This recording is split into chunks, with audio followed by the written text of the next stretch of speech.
Hey guys, another day in lovely 109-degree Las Vegas. Working on another old unit with a vulnerable client, we'll say. A targeted client, let's say. The verdict was she needs a new unit. The wires burned up because the compressor was overamping too much, and so now she might need a fan motor, might need this, might need that, whatever, blah, blah, blah, right?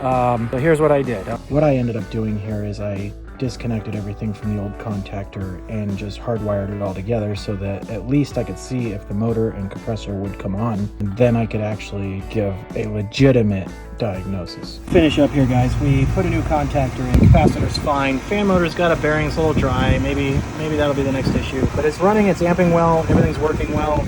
Line's ice cold, pressures are where we want them. This wire right here was burned up, probably due to the connection at the contactor on the old contactor. I also noticed that the Schrader core was leaking, so I replaced the Schrader core. It was a little loose, so figure that happens. People loosen them. So anyway, she was told she needed a new unit to start with, but probably just a new compressor and fan motor.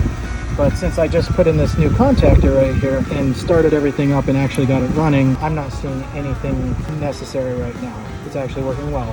It's cooling her house, it's amping correctly, it's safe. I just don't see a problem outside of this part right here. For the future, I think she will end up having a problem with the capacitor eventually. I think the bearing will go out eventually.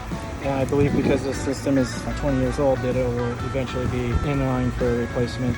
But right now, finances are tight or whatever the reason is, it's not necessary that we replace this unit right now. So I've been making these videos for the people out there who just want to have their unit repaired.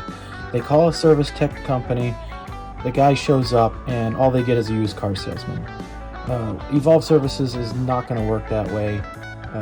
We're here for you and what your needs are. If you want to repair, that's what you're going to get.